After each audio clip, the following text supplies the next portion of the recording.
Hi everyone, today we're going to be making some pepper shrimp, my style. I've already seasoned the shrimp with some cilantro, garlic powder, salt and black pepper. Keep it simple. I'm also going to be making with this some mashed potato. My husband's actually going to be making a mashed potato with some red potatoes. It's going to be delicious when you guys see the final product. Preparing some other side items to go into the sauce I'm going to make for the pepper shrimp, which is cilantro.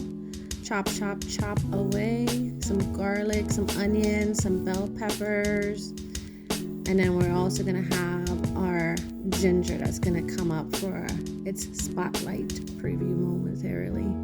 The ginger, the garlic, if you use fresh, it makes such a difference versus the powder. It's nothing in comparison. So this is what we do on a Saturday. Get together. All the family comes around and I cook a huge pot for everybody to enjoy. Okay, so take 5 of this because I've only messed it up like 4 times before. Here we're cleaning the ginger. We're gonna use a spoon to just get that thin layer of the skin off. I'm gonna grate the ginger, and what I also did that I didn't include in this video is I julienned the ginger and further diced it and got almost the same consistency. So just a little something. You try a little something every time you do it. Figure out new techniques. So here we go on to our onion.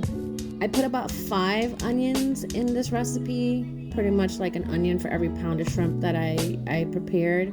I don't know if I mentioned that before, but I ended up making 5 pounds of shrimp because I'm crazy like that. We started with 2, but then I decided to go the next level and just go crazy. Anyways, I diced the onions into, I cut it in half and then diced it in thirds so it'd be nice chunky pieces. And I did the same thing with the bell pepper as well.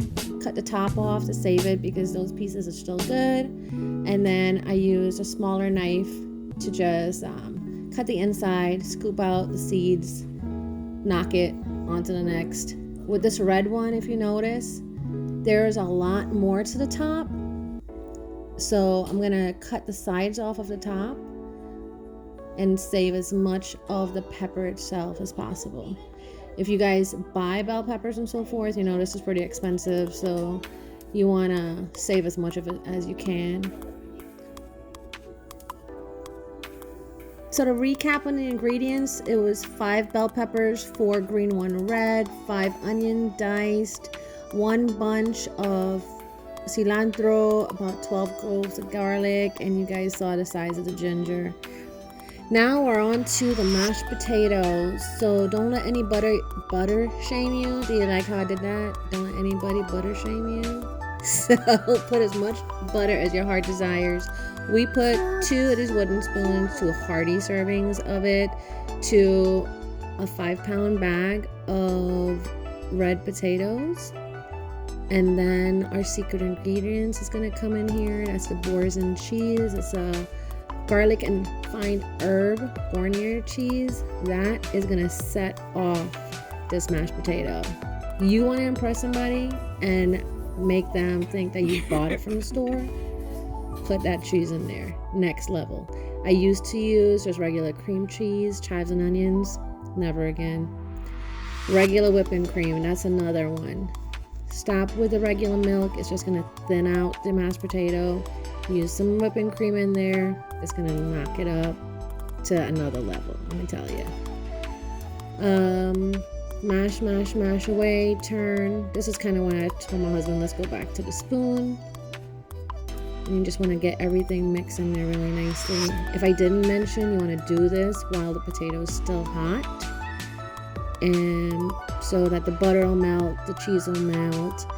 We put a few dashes of the finely ground black pepper, and we put salt to taste. So you decide on what tastes best for you.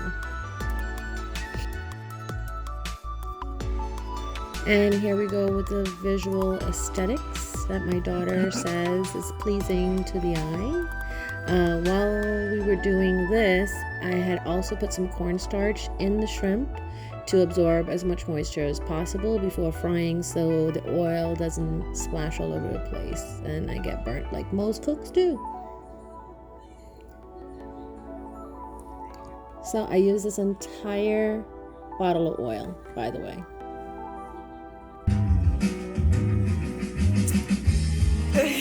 It's so corny. We have a drunk chef here.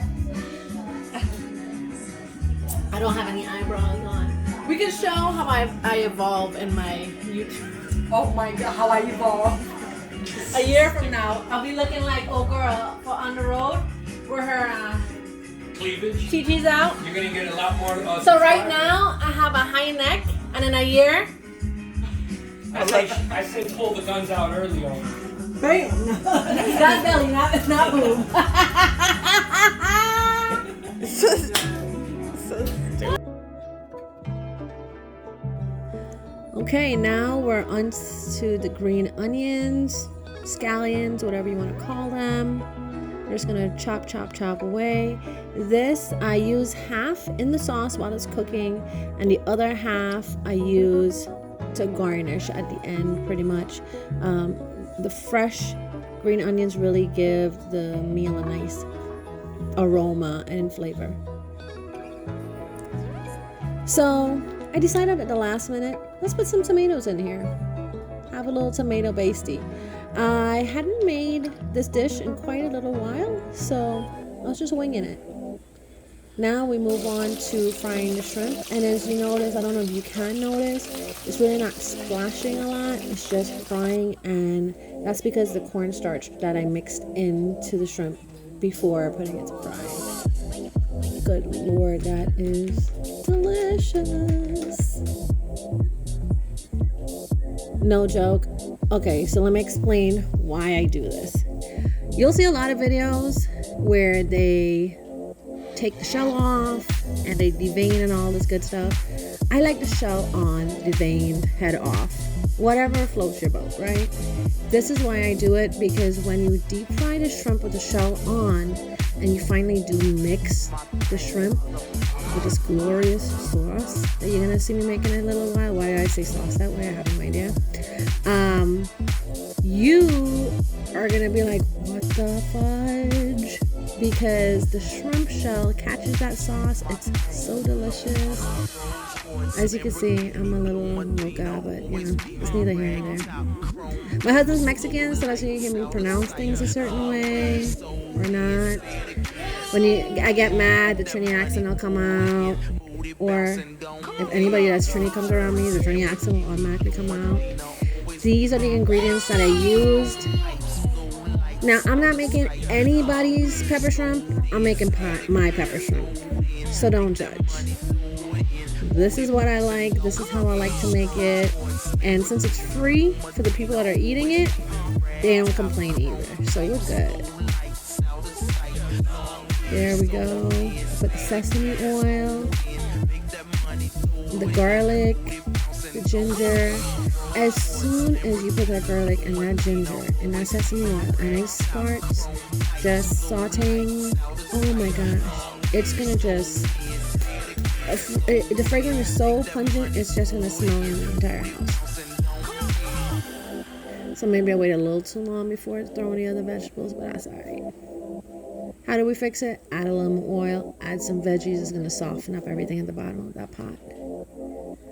Again, salt to taste. So if you have issues with MSG, I don't use MSG all the time. That packet of seasoning does have a little MSG. Then just find a substitute. There are some Chinese seasonings without MSG. I was hurry, so I just grabbed the first one that was off the shelf. That Maggi is great. Any dark soy sauce. I love dark soy sauce. I think light soy sauce for the birds. It doesn't give you the color, the taste that you want, but that's just me, my personal preference. I'm using Heinz ketchup because it was on sale at Costco. Got a pack of 4 for $5. You can't beat that. There goes the soy sauce. Now this is gonna help to give that brown color. And this oyster sauce, just any Asian dish that you do, it's just gonna help it out so much. And like I said, everybody does it differently. I'm making my sauce in between my vegetables, so my vegetables cooking while my sauce is making. Some people you'll see they put the shrimp in to cook raw. So it cooks with the vegetables and stuff. That's not my cup of tea. I don't like that. This is how I like to do it. I like to do the sauce, give it its own glory, and then give the shrimp its own glory, and then combine both. So the green onions, we're just gonna mix all of that in. And as it cooks, you're gonna see it get a little more pasty. The tomatoes are gonna start dissolving. The vegetables are gonna start combining. As we go along too, just average. See how much shrimp you got. See how much sauce you got. You might have to add some more ketchup and some more oyster sauce and so forth. Taste to suit. So everybody's preference. It looks a little more saucy because I did thin the sauce out with a little bit of water. It was a little too thick for what I wanted. Good Lord, I could taste it already. And there we go. Toss everything in. Paper not included. There we go. And then you mix. And it just becomes a thing of beauty. And now it's starting to look like something that you may recognize, called pepper shrimp. Like I said, this is my version. This is how I like to do it. Some people like to make a more tomato base. Some people use ketchup. Some people are bougie and they just go for the straight tomatoes. No, that's not my thing today. This is how we're making my version of pepper shrimp.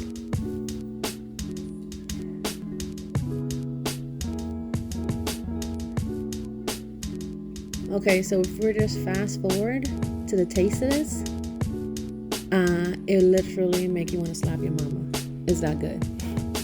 So one thing I forgot to mention and you didn't notice is actual hot peppers being added. I did add some Bertie's pepper sauce, but I had a lot of people that couldn't handle spicy, so I made it a more mild version. So you plate this with the mashed potatoes and enjoy your meal.